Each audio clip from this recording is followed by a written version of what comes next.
प्यारे दोस्तों, एक बार एक गांव में एक मुसलमान मर गया और उसके परिवार या रिश्तेदारों को पता नहीं था। जब कोई मुसलमान मर जाता है और हालात ऐसे हो जाते हैं कि उसके घर में कोई मौजूद नहीं होता, तो उसके रिश्तेदार का भी कोई पता नहीं चलता। अगर पता नहीं चलता तो गांव वाले और आसपास रहने वाले लोग जिम्मेदारी लेते हैं। जो कि व्यक्ति इस दुनिया से जा रहा है उसे हम नहलाएंगे और उसके दफन का भी इंतजाम करेंगे। इसी तरह जब कोई मुसलमान मर जाता है तो उसके घर में कोई मौजूद नहीं होता जो उसके कफन का इंतजाम कर सके। तो गांव वालों ने जिम्मेदारी ली कि इस मुसलमान को नहलाएंगे। नहलाने के बाद जैसे अंतिम संस्कार की तैयारी की जाती है, वैसे ही इस मुसलमान भाई के अंतिम संस्कार की तैयारी शुरू हुई और फिर नमाज जनाजा का ऐलान हुआ और आखिर में मोहल्ले के लोग और सभी गांव वाले 100 को लेकर कब्रिस्तान पहुंचे। कब्रिस्तान में पहुंचने के बाद इस व्यक्ति की नमाज जनाजा अता की गई और कब्र खोदने का काम शुरू हुआ। दोस्तों, कब्रिस्तान के संदर्भ में हम जानते हैं कि अक्सर कब्रें बहुत गहरी होती है और कब्रें बहुत गहरी होती है वे हद इस तक पुरानी हो जाती हैं कि उनके निशान भी मिट जाते हैं। इस मुसलमान की कब्र भी इतनी पुरानी है, कब्र के बगल में कब्र खोदी जाती रही है। और दोस्तों, जब उसकी कब्र खोदी जा रही थी तो उसके बगल वाली कब्र कमज़ोर होने के कारण ज़मीन में धंस गई, जिससे कब्र में मृत व्यक्ति के पैर दिखाई देने लगे। और जो इस नई कब्र को खोद रहा था, उसने जब वह पुरानी कब्र के अंदर देखा तो वह खुश हो गया और मुस्कुराने लगा। दोस्तों, उसने देखा कि इस कब्र के अंदर गुलाब के फूल खिले हुए थे। लोग यह देखकर हैरान थे कि आज से पहले उन्होंने कई कब्रें देखी थी जिन पर कई फूल थे और पेड़ दिखाई देते थे, और हमने पेड़ों की छाया में कई कब्रें देखी हैं, लेकिन हमने कब्र के अंदर कभी फूल नहीं देखे। यह दृश्य देखने के बाद लोग यह निर्णय लेते हैं कि कब्र का आधा हिस्सा पहले से ही खुला हुआ है, तो क्यों न इसकी ठीक से मरम्मत की जाए। दोस्तों, जब ये लोगों ने ध्यान से देखा और गौर से देखा तो पता चला कि इस कब्र से बहुत अच्छी खुशबू आ रही थी। खुशबू इतनी अच्छी थी कि इसे सूंघने के बाद हर कोई भड़क जाता, कोई नशा नहीं कर रहा था। गांव वालों ने देखा कि कब्र बहुत पुरानी थी, लेकिन इसके बावजूद भी मृतक का शरीर बिल्कुल सही सलामत था और उसके कफन की चादर जरा भी गंदी नहीं हुई थी। और दोस्तों, यह नज़ारा देखकर हर कोई हैरान हो गया और हर किसी के दिल में इस व्यक्ति के बारे में जानकारी पाने की इच्छा पैदा होती है कि आखिर यह आदमी कौन है और जीवन में क्या कर रहा है। इसने ऐसे कौन से कर्म किए थे कि आज इतनी पुरानी कब्र है, यानी इतने लंबे समय के बाद इसे इसका फल मिल रहा है। और इसने ऐसे कौन से कर्म किए थे और ऐसा कौन सा काम किया था जिसकी वजह से इसकी कब्र से इतनी अच्छी खुशबू आ रही है। तो सभी ने फैसला किया कि इस आदमी की तलाश जरूर की जानी चाहिए। दोस्तों, उसकी कब्र को फिर से मिट्टी डालकर बंद कर दिया गया और वह शव भी दफना दिया गया, जिसे सभी लोगों ने अपने साथ लाए थे। फिर इसके बाद लोग आसपास के सभी गांवों में फैल गए और इस कब्र के मृत व्यक्ति के परिवार के सदस्यों की तलाश में शुरू हो गए। आखिरकार कई दिनों की मेहनत और बड़े बुजुर्गों की सलाह मशवरा करने के बाद उन्हें पता चला कि यह व्यक्ति कौन था। फिर कुछ लोग इकट्ठा हुए और उसके घर पहुंचे जहां वह व्यक्ति कभी रहता था। घर बहुत पुराना लग रहा था और घर को देखने के बाद ऐसा नहीं लग रहा था कि यहाँ कोई रहता होगा।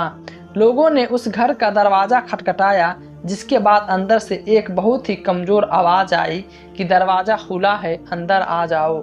गांव वालों एक साथ घर में दाखिल हुए और जब दोस्त अंदर गए तो उन्होंने देखा कि इस घर के मुकीम नाम की एक बहुत ही कमज़ोर महिला है जो बहुत बूढ़ी है और उसका शरीर बहुत कमज़ोर हो गया है।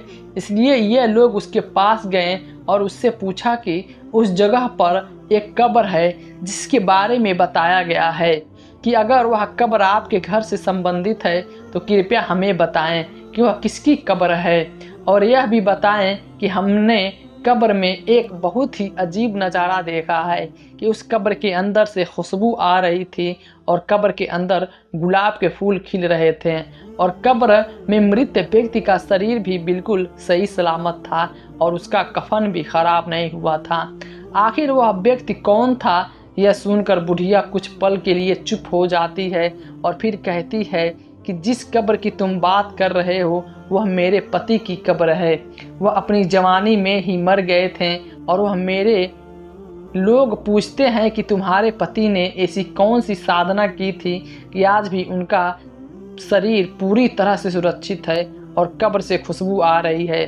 तब महिला कहती है कि मुझे ज़्यादा याद नहीं है क्योंकि मेरी याददाश्त बहुत कमज़ोर हो गई है।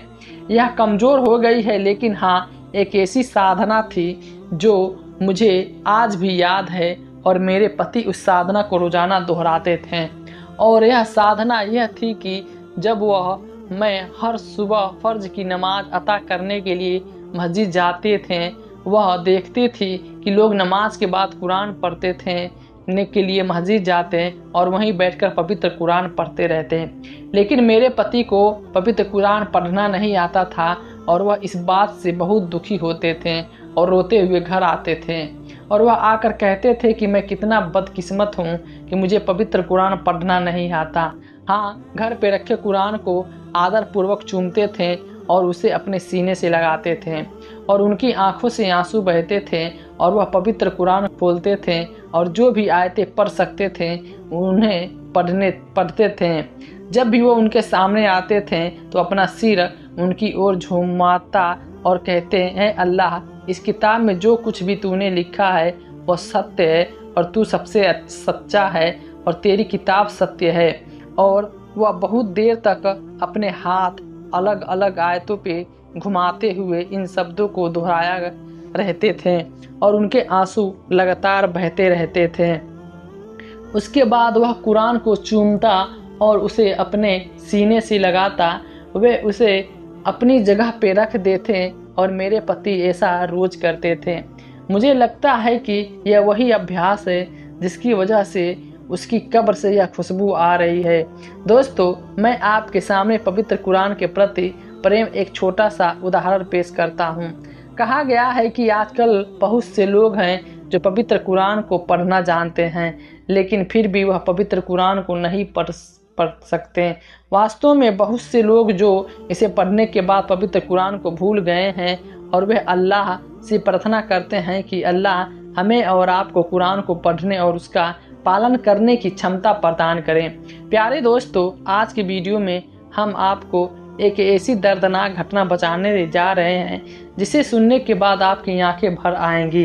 दोस्तों, यह घटना एक नेक महिला हजरत सुलेमानिया बिन सादिक रहमतुल्लाह अलैहि की है। इजराइल की एक आदमी सफ़र पे है। वह निकलने वाला था और उसने अपने भाई से वादा लिया कि उसकी पत्नी की सेवा करेगा और उसका ख्याल रखेगा। उसके भाई ने सहमति जताते हुए उसे भरोसे दिलाया कि भाई, तुम बिना किसी चिंता के सफ़र पर जा सकते हो, तुम्हें किसी की कोई शिकायत नहीं मिलेगी, मैं तुम्हारी पत्नी का हर तरह से ख्याल रखूँगा।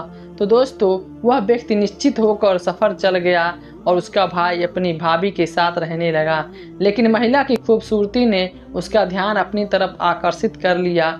इस तरह से वह अपनी ही साली से प्यार करने लगा और अपने बड़े भाई के लिए किए गए कामों पे पछताने लगा। वादा तोड़कर उसने अपनी पत्नी का अपना इरादा बताया और उसे अब विचार करने लगा और आमंत्रित किया। महिला एक पवित्र महिला है और उसे इनकार नहीं किया जा सकता, लेकिन मैं तुम्हारी कभी नहीं सुनूंगी। यह दास अपनी असफलता को शोक मनाते हुए और दिल में दुश्मनी के लिए वहां से चला गया। जब रात हुई तो दास उस स्त्री के पास आया और उन्होंने गोद लिया और यह कहते हुए चला गया कि आपको उसे वहीं रोक देना चाहिए और आगे नहीं बढ़ना चाहिए, क्योंकि आपको नहीं पता कि कहने वाले सच कह रहा है या नहीं। इसलिए आपको किसी महिला पे आरोप नहीं लगाना चाहिए। किसी को यह नहीं सोचना चाहिए कि यह व्यक्ति या महिला ऐसी है। याद रखें, किसी पर भी आरोप नहीं लगाना चाहिए। इसलिए अल्लाह तबारक व तआला आपको कहने और सुनने से ज़्यादा उस पे अमल करने की तौफीक अता फरमाए। आमीन।